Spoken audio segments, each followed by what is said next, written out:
So hello everyone, कैसे हैं आप सब लोग। नीट 2025 की ऑल इंडिया टेस्ट सीरीज के अंदर हम डिस्कस कर रहे थे क्लास 12 का फुल सिलेबस का पेपर। इन लास्ट वीडियो मैंने आप लोगों को क्वेश्चन नंबर 1 से लेके 24 तक के जो क्वेश्चन थे वो सॉल्व करवाए थे। आज सेकंड पार्ट के अंदर हम क्वेश्चन नंबर 25 से लेके 45 तक के क्वेश्चन जो है वो कंप्लीट करेंगे।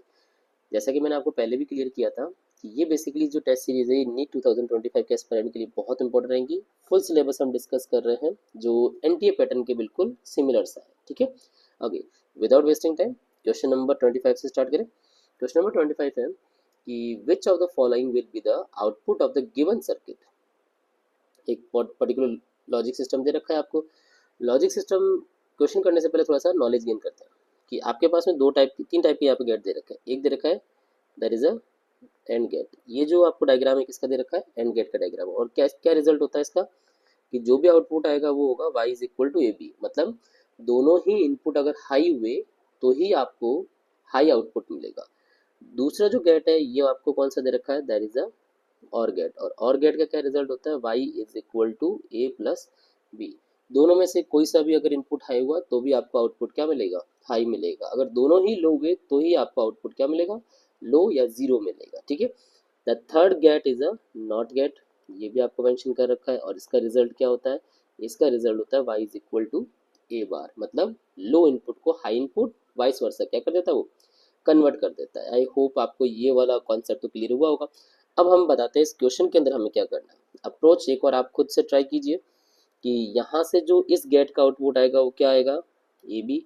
और यहाँ से एंड जो और गेट है इसका आउटपुट क्या आएगा, ए प्लस बी। यही आपका नॉट गेट इसको क्या कन्वर्ट कर देगा, ए बी बार में। इसका मतलब है कि इस लास्ट के जो एंड गेट है इसके दो इनपुट हुए, ए बी बार और ए प्लस बी। तो इसका जो आंसर होगा वाई इज इक्वल टू क्या होगा, A B bar dot A plus B हो गया। बट ये तो आपको इसमें ऑप्शन से नहीं हो गया, तो इसका मतलब है कि हम थोड़ा सा इसको सिंप्लीफाई करते हैं। कैसे सिंप्लीफाई करोगे, एक काम करते हैं, ए बी बार जो है ना इसको मेंशन कर देते हैं क्या, ए बार प्लस बी बार। और मल्टीप्लाई किसके साथ करना है, ए प्लस बी से।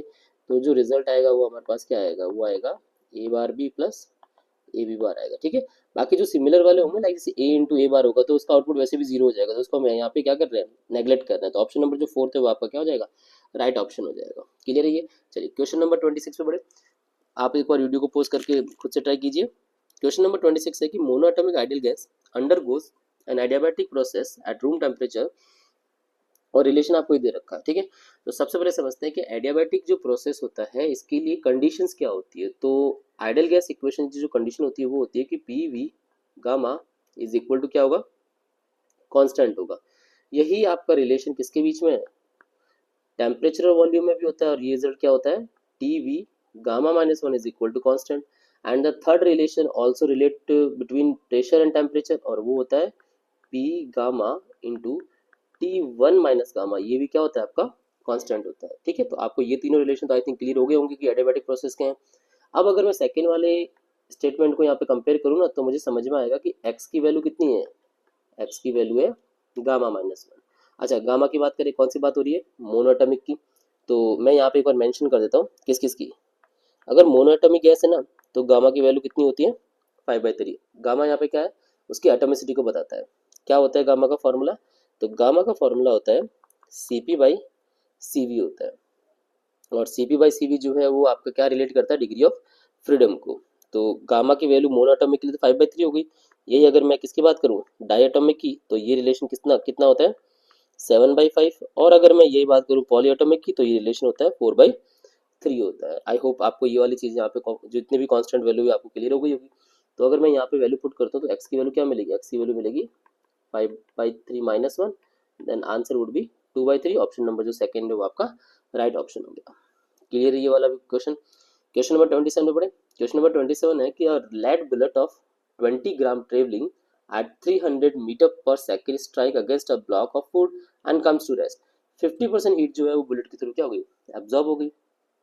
इसका मतलब हुआ कि 1/2 का फ्रैक्शन जो होगा ना वो तो एब्जॉर्ब हो गई, और 1/2 का फ्रैक्शन जो है वो उसकी क्या हो गई, आपकी लॉस हो गई। अब क्वेश्चन यहीं से आपको क्लियर हो जाना चाहिए कि 50% मतलब 1/2 ऑफ जो काइनेटिक एनर्जी है वो सारी की सारी किस में कन्वर्ट हो गई, उसकी एब्जॉर्ब हीट की फॉर्म में कन्वर्ट हो गई। तो अगर मैं इसको रिलेट करूँ तो हाफ रिलेशन क्या होता है, हाफ एम वी स्क्वायर, और जो हीट एब्जॉर्ब होगी वो किसकी फॉर्म में होगी, एम सी डेल्टा टी की फॉर्म में। एम से एम तो कैंसिल आउट हो जाएगा, यहाँ से जो डेल्टा टी आएगा वो कितना मिलेगा, 1/4 वी स्क्वायर अपॉन में सी आ जाएगा। सी जो स्पेसिफिक हीट ऑफ लेड है वो क्वेश्चन में आपको मेंशन कर रखी है, तो एक और सॉल्व करके देखिए इसको, क्या रिजल्ट आएगा। रिजल्ट आएगा हमारा delta T is equal to 1/4 V का स्क्वायर मतलब 300 मीटर पर सेकेंड, कितना होगा 9 इंटू 10⁴ हो जाएगा। एंड स्पेसिफिक हीट कितनी दे रखी है क्वेश्चन में, 150 दे रखी है।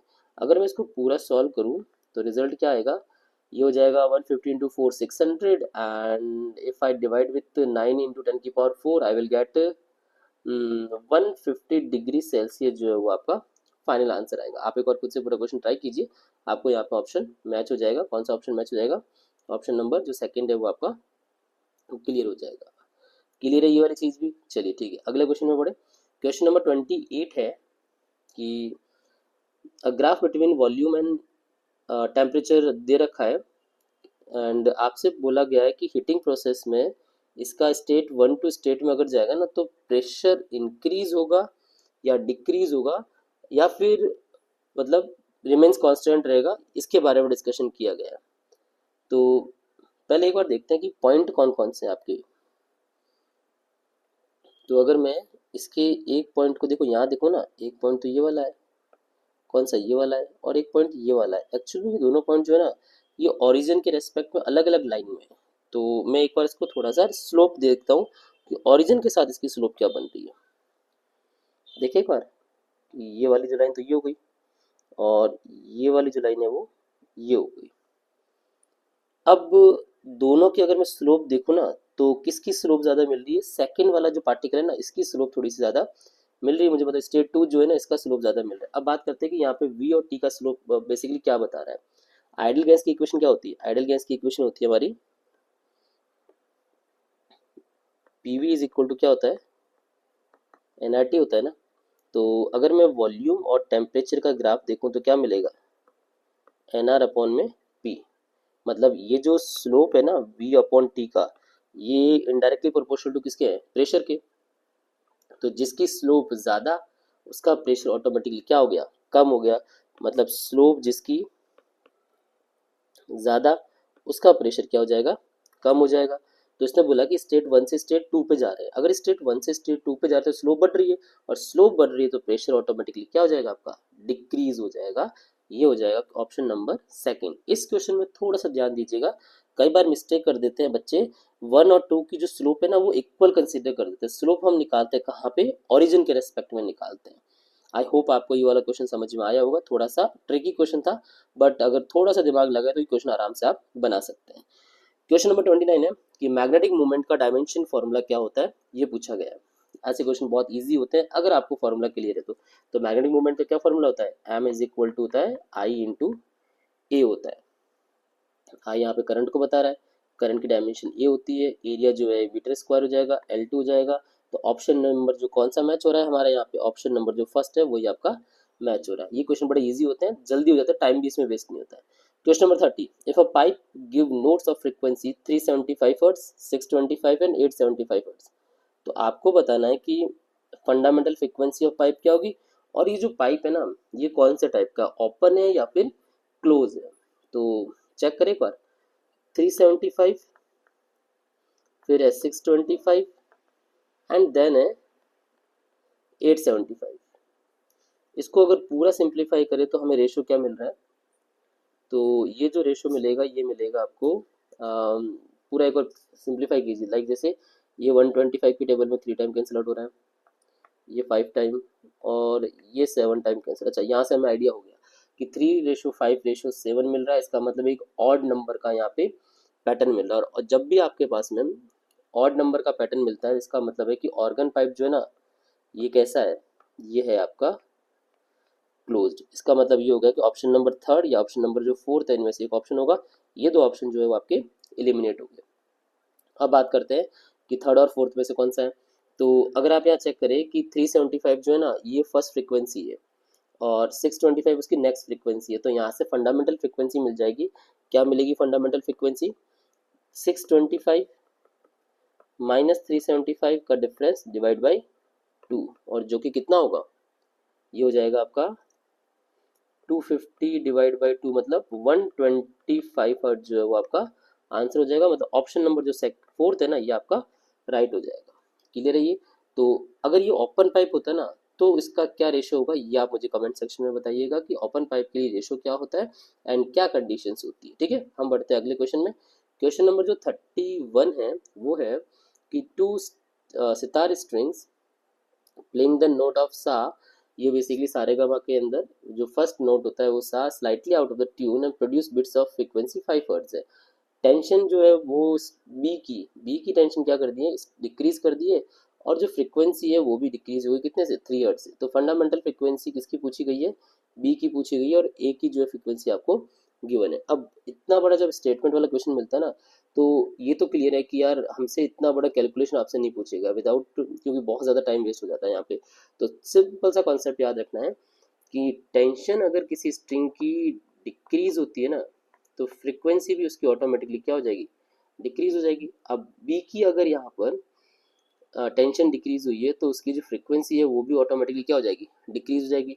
अब ए की फ्रीक्वेंसी कितनी है, 255 है, तो ये तो हमें क्लियर हो गया कि फ्रीक्वेंसी ऑफ जो बी है ना, ये स्लाइटली क्या होगी, ग्रेटर देन होगी किससे, ए से।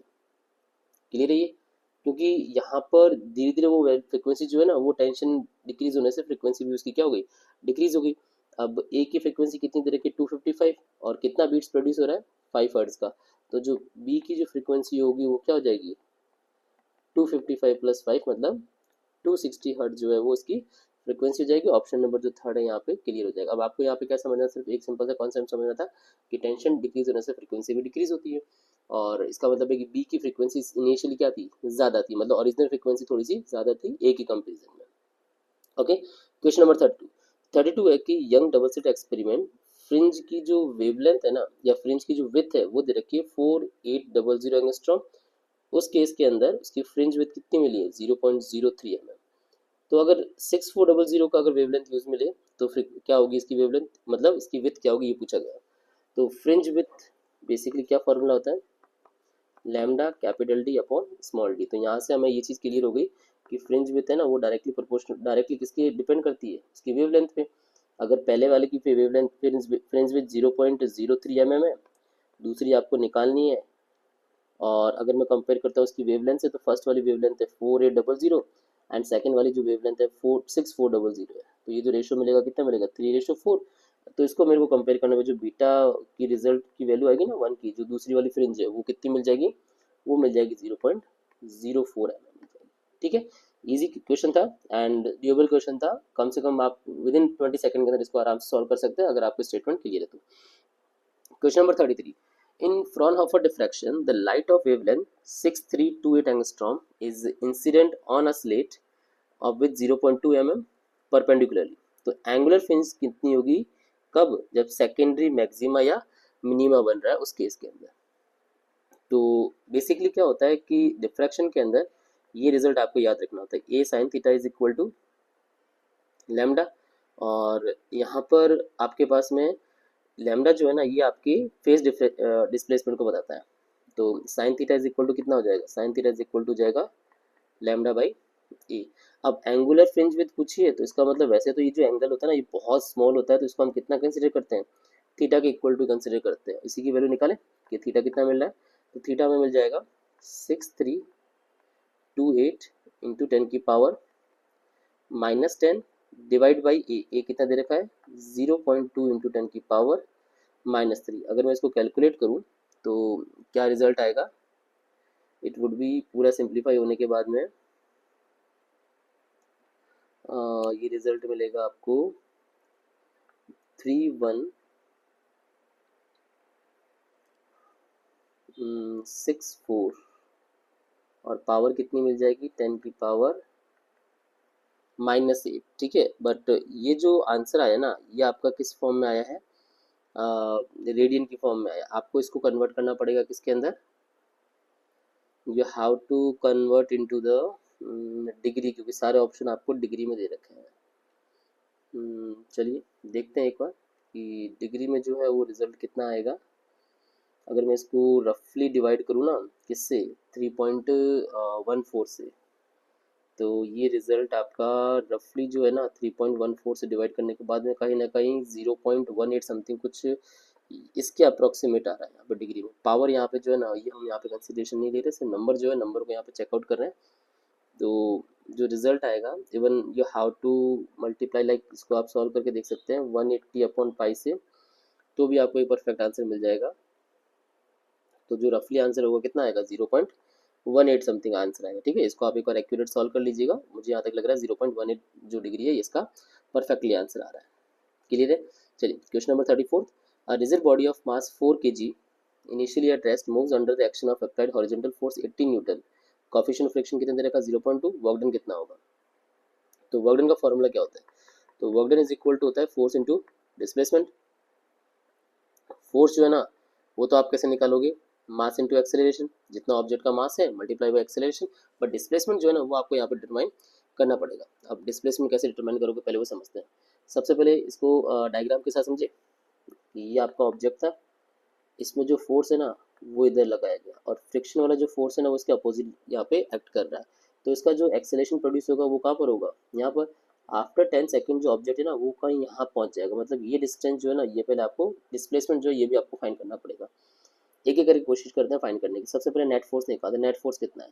तो यहाँ पर नेट फोर्स जो है ना वो 80 न्यूटन तो अप्लाई किया है, और फ्रिक्शन अगर यहाँ पे 4 kg मास है तो इसका जो mg होगा वो हो जाएगा 40 न्यूटन। तो जो फ्रिक्शन वाला फोर्स होगा वो कितना मिलेगा, म्यू इंटू एन, मतलब कितना आ जाएगा ये रिजल्ट 0.2 इंटू में 40, तो ये रिजल्ट आएगा हमारा 8 न्यूटन। इसका मतलब 80 न्यूटन तो इधर लग रहा है, 8 न्यूटन इधर लग रहा है।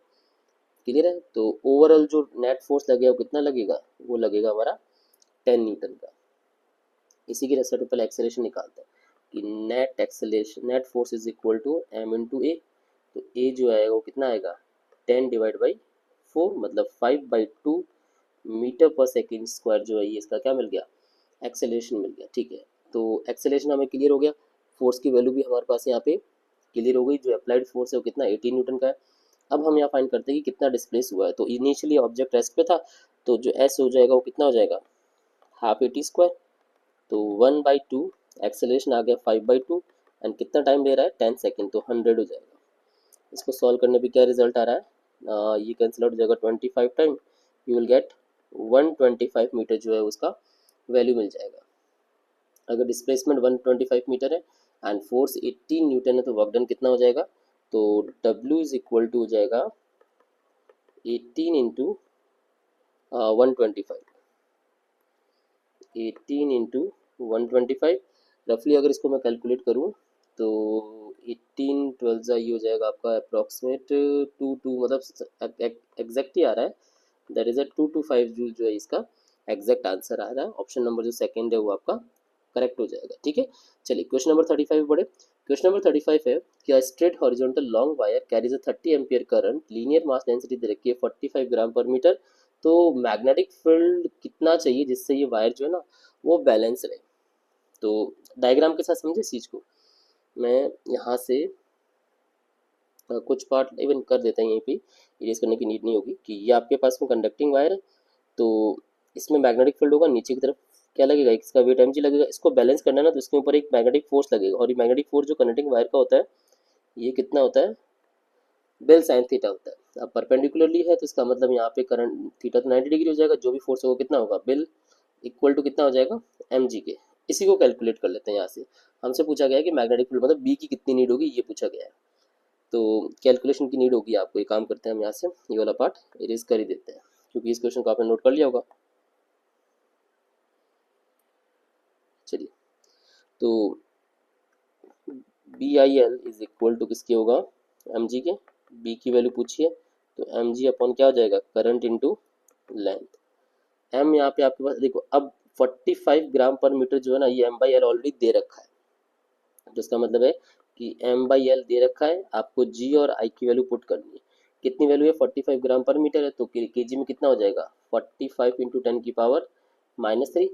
जी की वैल्यू 10 हो गई, और करंट कितनी फ्लो कर रही है 30 एम्पियर करंट फ्लो कर रही है, तो जो आपका फाइनल आंसर होगा कितना होगा 15 इंटू 10⁻³ टेस्ला जो है ना मैग्नेटिक फील्ड की जरूरत पड़ेगी अगर आप चाहते हो कि निडल आपकी क्या रहे, बैलेंस रहे। आई होप ये वाला कॉन्सेप्ट भी क्लियर हो गया होगा। बहुत अच्छे क्वेश्चन हैं जहाँ पे आपको कॉन्सेप्ट भी अप्लाई करना पड़ेगा और साथ साथ कैलकुलेशन भी बहुत अच्छी खासी है यहाँ पे। आगे बढ़ते हैं क्वेश्चन नंबर 36 में। क्वेश्चन नंबर 36 है कि दो पैरेलल प्लेट है जिनमें दोनों में चार्ज दे रखा है Q1 और Q2। कैपेसिटी ऑफ कैपेसिटर कितना दे रखा है, कैपिटल C। स्विच क्लोज करने के बाद जो अर्थ से कनेक्ट है, ये स्विच क्लोज करने के बाद में कौन सा ऑप्शन इसमें से सही हो सकता है। फर्स्ट ऑप्शन है charge flow through switch is 0, charge flow through switch is Q1 plus Q2/2, potential difference across the capacitor is Q1/C and charge of the capacitor is Q1/2। कुल मिला के ये आपसे अलग अलग स्टेटमेंट पूछेंगे। तो सबसे पहले इसके कॉन्सेप्ट को समझते हैं कि अर्थिंग होने के बाद में क्या होता है। तो जैसे ही आप सेकंड वाली प्लेट को अर्थ करेंगे ना, तो ये जितना भी चार्ज है ना वो सारा का सारा कहाँ चला जाएगा, अर्थ के अंदर चला जाएगा। इसका मतलब ये जो सेकंड वाली जो प्लेट है कंप्लीटली क्या हो जाएगी, न्यूट्रल हो जाएगी। But due to the induction जो पहली वाली प्लेट है ना ये वाली, ये क्या करेगी, एक इंड्यूस चार्ज प्रोड्यूस करेगी। और ये इंड्यूस चार्ज कैसा होगा, इसकी खुद के पास तो चार्ज का कैसा वैल्यू होगा, प्लस का Q1। बट जो सेकंड वाली प्लेट है ना इस पर कैसा चार्ज प्रोड्यूस होगा, माइनस का Q1। और इसके अपर साइड में, बाहर वाली साइड में क्या हो जाएगा, ड्यू टू इंडक्शन एक पॉजिटिव का चार्ज और यहाँ पे क्रिएट होगा जो धीरे धीरे वापस क्या होगा, अगेन अर्थ होता रहेगा ये। तो इसका मतलब है कि ओवरऑल कि जो सेकंड प्लेट है ना ये सारी की सारी क्या हो जाएगी, मतलब बेसिकली जितना भी आपका चार्ज था Q1 और Q2 का मिला के वो सारा किधर चला गया, ये चला गया, ये भी Q1 होगा, सारा Q1 और Q2 चला गया कहाँ पे, अर्थ में। तो जो भी आपका नेट चार्ज बचेगा ना, बेसिकली जो भी नेट चार्ज बचेगा वो क्या बचेगा, वो बचेगा ओनली Q1 बचेगा। तो इसका मतलब है कि हम यहाँ से इसका पोटेंशियल डिफरेंस बता सकते हैं कि पोटेंशियल डिफरेंस कितना होगा, Q1/C। इसका मतलब ऑप्शन नंबर जो थर्ड है ना ये आपका एक करेक्ट ऑप्शन हो जाएगा।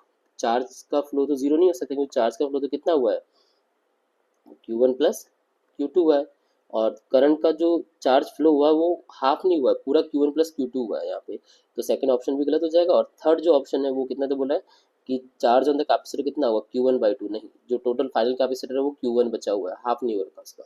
क्लियर है ये। तो ऑप्शन नंबर जो थर्ड है वो आपकी करेक्ट चॉइस हो जाएगी। क्वेश्चन नंबर 37 कि आपके पास ये पर्टिकुलर डायग्राम दे रखा है जिसमें दो अलग अलग होल्स किए हुए हैं। एक होल्स जो है ना वो अपर लेवल से 6 सेंटीमीटर पे और दूसरा होल जो है 4 सेंटीमीटर पे आपका यहाँ पे मार्कअप कर रखा है। दोनों की रेंज सेम है। अच्छा, यहाँ से एक कॉन्सेप्ट हमें मिल जाएगा कि दोनों की क्या बोली गई है कि पहला वाला होल और दूसरे वाला जो होल है ना इन दोनों की रेंज आपकी क्या है, सेम है। अब रेंज कैसे निकालोगे, तो रेंज के लिए आपके पास में ऑब्जेक्ट जो है ना यहाँ से इसकी वेलोसिटी और इसकी वेलोसिटी पता होनी चाहिए। यहाँ से आई थिंक कुछ और भी कॉन्सेप्ट गिवन होगा कि water streams coming out this holes strike the ground at the same point और हाइट ऑफ द लिक्विड दे रखी है यहाँ पे। तो हम यहाँ लेट कर लेते हैं कि दोनों की जो वेलोसिटी है ना ये कितनी है, v1 है और टाइम कितना ले रहा है, t टाइम ले रहा है। यहाँ से जो दूसरा वाला होगा ये वेलोसिटी t2 और टाइम इसका भी क्या होगा, t2 हो जाएगा। क्या होगी वेलोसिटी का फॉर्मूला, तो ये वेलोसिटी होगी कितनी, 2hg। और इसकी पूरी हाइट को मैं काम करता हूँ कितना कंसिडर कर लेता हूँ, h। और यही h आपको क्या करना है, फाइंड करना है। तो टाइम कितना लिया है, तो टाइम का जो फॉर्मूला होगा वो होगा 2h/g। h कौन सा, जितना बचा हुआ है, तो 2h minus H upon G is equal to velocity में यहाँ देखें तो यहाँ पे जो रिजल्ट आएगा वो कितना आएगा 2। अच्छा, इसको मान लेते हैं कितना, h1 और ये हो जाएगा h2g। और टाइम यहाँ पे भी कितना लिया इसने, 2h माइनस एच अपॉन में जी। पूरा रिजल्ट अगर मैं सॉल्व करूँ ना, बहुत सारी चीज़ें यहाँ पे कैंसिल आउट होगी।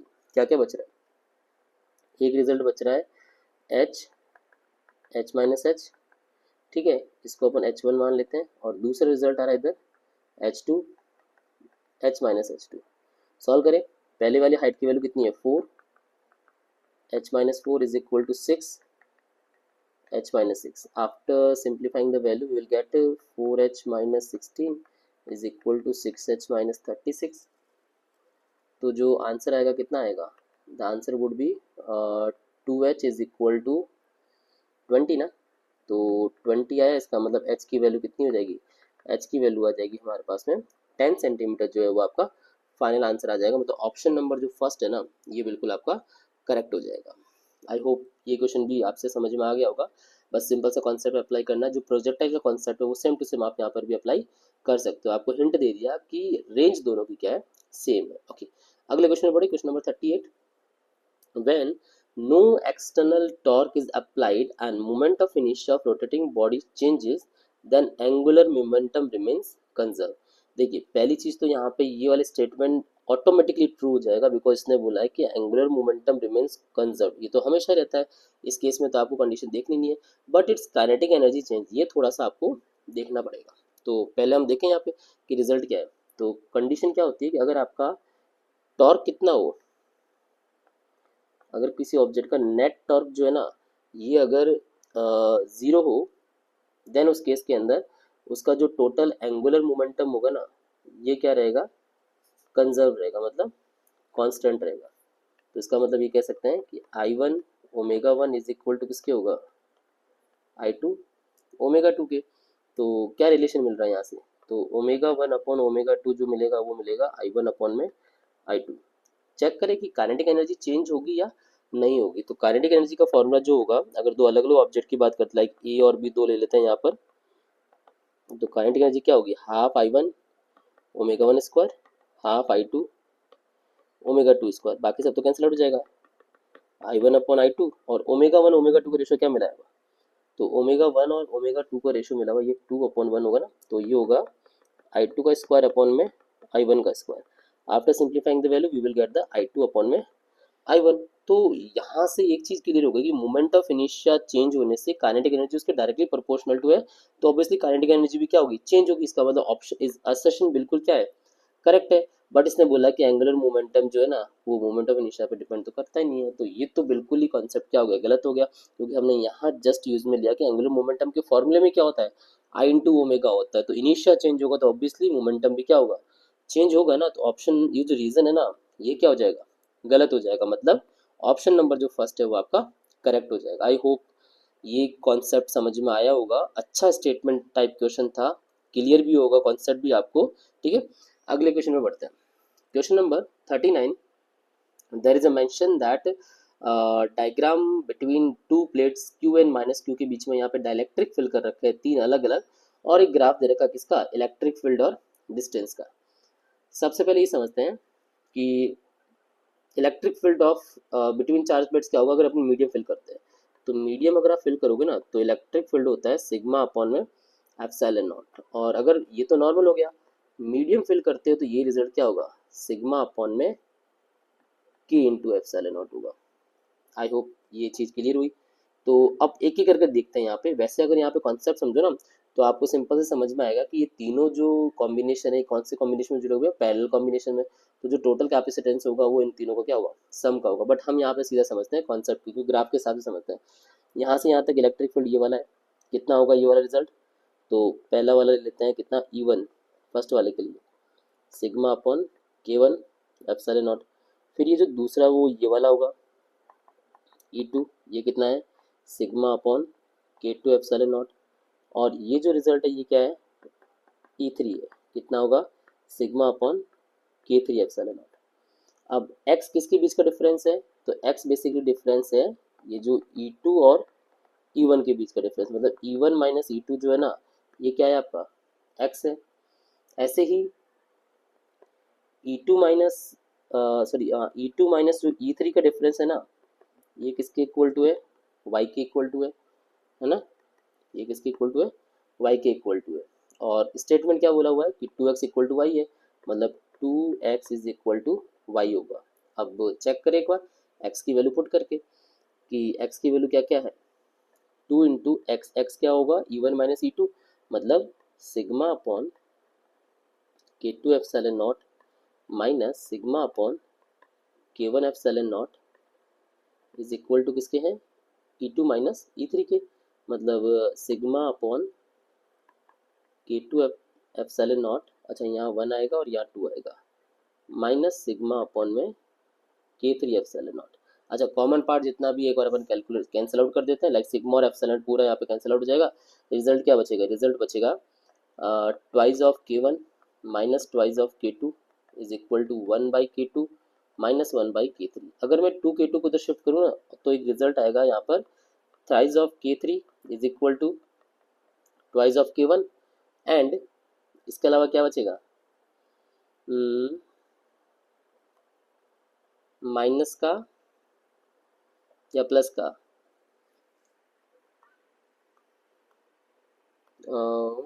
प्लस का K3 या फिर वेट वेट, यहाँ मैंने मिस्टेक, K2 होगा ना यहाँ पे, ओके ओके ओके, यहाँ मिस्टेक कर दी थोड़ी सी, क्योंकि शिफ्टिंग कर रहे हैं K2 को, तो ये होगा दोनों का एलसीएम सेम है, तो 3 of K2 हो जाएगा एंड ट्वाइस ऑफ K1 और प्लस का 1/K3 होगा, है ना। ये ऑप्शन आई थिंक मिल रहा है हमें, ऑप्शन नंबर जो सेकंड है यहाँ पे करेक्ट हो जाएगा, ठीक है। तो ऐसे क्वेश्चन में भी थोड़ा सा ध्यान देना होता है कि हाँ फॉर्मूले वगैरह सारी चीज़ें आपको क्लियर होनी चाहिए, तब जाके ऑप्शन में आप यहाँ पे मैच कर पाएंगे। आगे बढ़े क्वेश्चन नंबर 40 पे। क्वेश्चन नंबर 40 का moving ball collides head on a similar ball at rest 1/4 of kinetic energy is lost by the impact, the value of coefficient of restitution कितना होगा, आपसे ये पूछा गया है। अब देखो ये जो क्वेश्चन है ना, ये एक्चुअल में पूरा आपका सीक्वेंस वाइज सॉल्व होता है, तो आई थिंक बहुत बड़ा सॉल्यूशन हो जाएगा, जितना टाइम आपके पास होता है। तो आप है ना सिंपल से रिजल्ट याद रखिए कि कोफिशिएंट ऑफ रेस्टिट्यूशन जो होगा ना, वो होगा 1 माइनस जितनी भी फ्रैक्शन एनर्जी लॉस्ट हुई ना, उसके equal to fraction of energy lost. मैं ये लिख सकता हूँ यहाँ पे शॉर्ट में, तो E इज इक्वल टू कितना मिलेगा, 1 माइनस कितनी एनर्जी लॉस्ट हुई है, 1/4 तो तो 1/4, तो E इज इक्वल टू कितना मिल जाएगा, ये रिजल्ट आ जाएगा आपके पास में 3/4 का रूट, जो कि कितना होता है √3/2, जो है ये आपका कॉफिशिएंट ऑफ रेस्टिट्यूशन हो जाएगा, मतलब ऑप्शन नंबर जो 4th है वो आपका करेक्ट ऑप्शन हो जाएगा। क्लियर है ये वाला क्वेश्चन।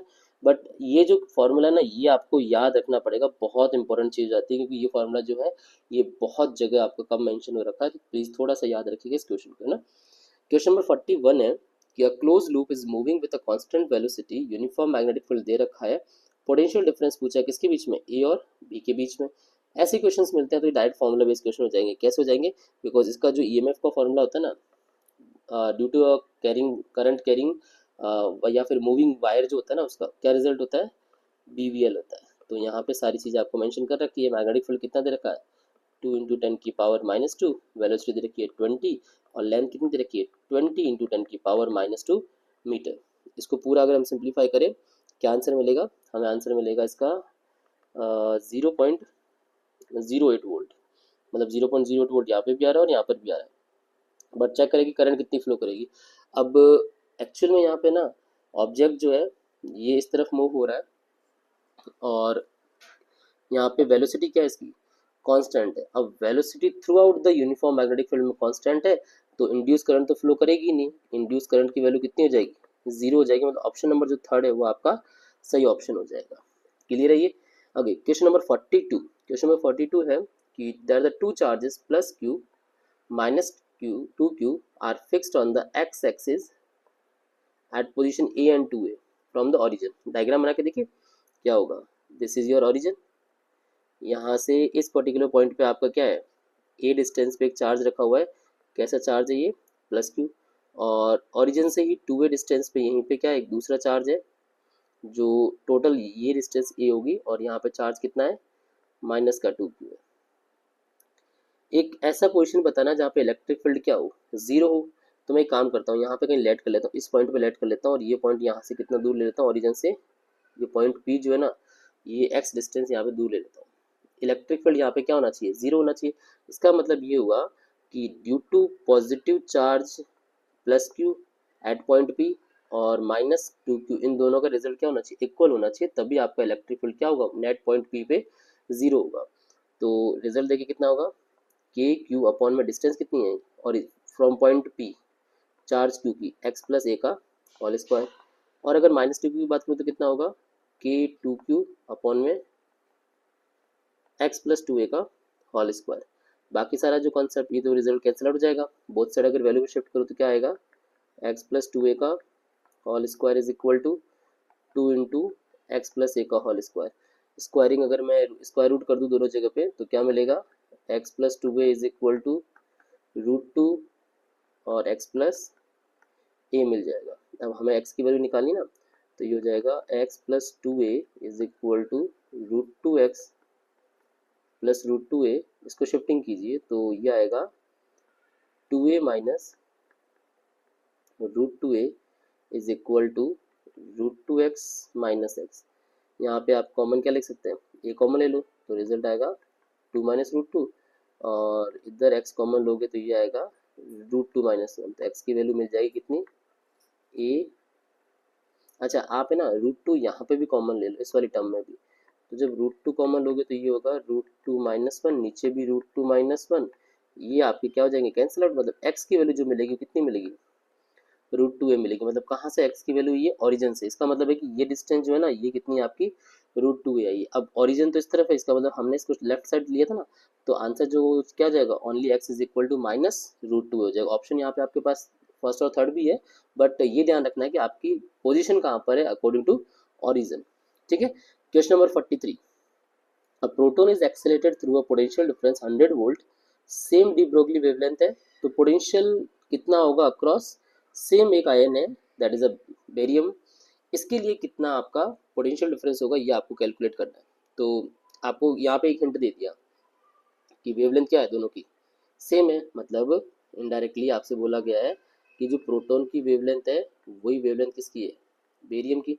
अच्छा वेवलेंथ का क्या फॉर्मूला होता है, तो ये फॉर्मूला होता है h अपॉन में √2m, यहाँ मास ऑफ प्रोटॉन होगा, चार्ज ऑफ प्रोटॉन होगा, और पोटेंशियल भी किसका होगा, प्रोटॉन का, इज इक्वल टू किसके होगा, h अपॉन में, ये रिजल्ट वापस लिखा जाएगा, मास यहाँ बेरियम का, चार्ज भी बेरियम का, और पोटेंशियल भी क्या होगा, बेरियम का।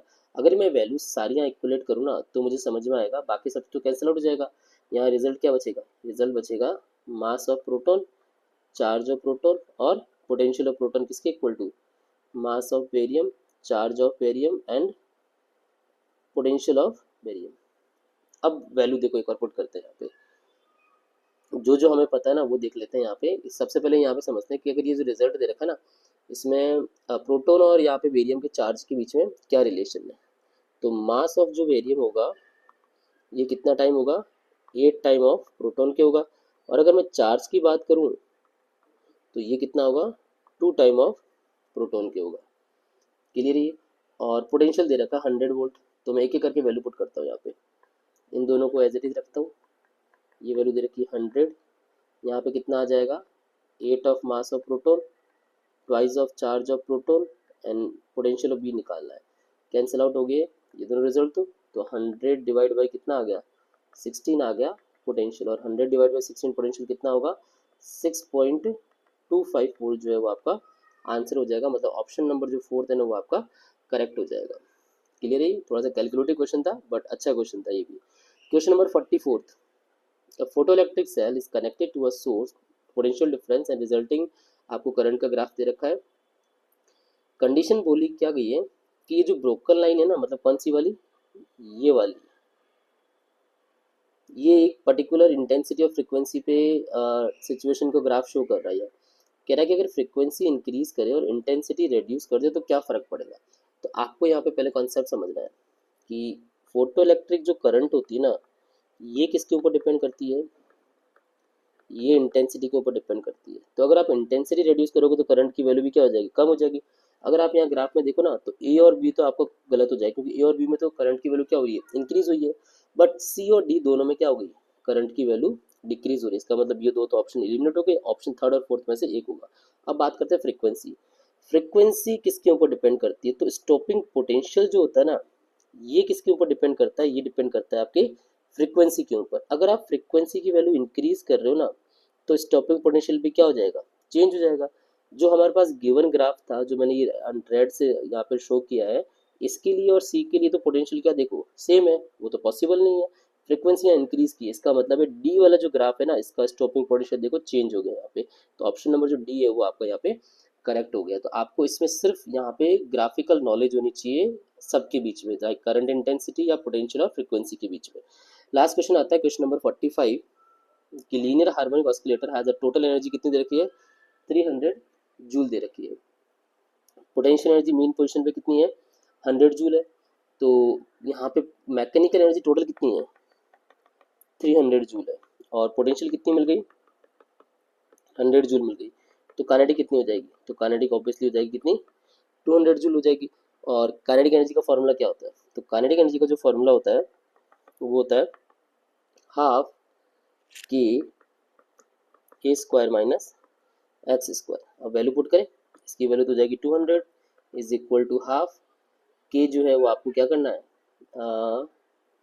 आई थिंक इसकी वैल्यू भी आपको डिटरमाइन, पहले आपको के की वैल्यू जो है ना ये डिटरमाइन करनी पड़ेगी, क्योंकि रिजल्ट जो है पूरा अभी आपके पास गिवन नहीं है। तो अगर मैं इसको पूरा सिंप्लीफाई करूँ, एक बार काइनेटिक एनर्जी के रिजल्ट को ऐसे ही रखता हूँ, मैं इसको सिंप्लीफाई करता हूँ कि यहाँ से जब x is equal to a/√2 ना, तब काइनेटिक एनर्जी क्या मिलती है, क्योंकि ये तो आपको रिजल्ट मिल ही गया और ये मीन पोजीशन पे मिला है काइनेटिक एनर्जी, और मीन पोजीशन पे जो x होता है ना, this is the mean position, मतलब ये x इज इक्वल टू 0 पे मिला है। इसका मतलब है कि इस फॉर्मूले को मैं थोड़ा सा यहाँ पे कन्वर्ट कर देता हूँ, ये फॉर्मूले की नीड नहीं है, क्योंकि मीन पोजीशन पे जो काइनेटिक एनर्जी होती है ना वो होती है हाफ के ए स्क्वायर होती है।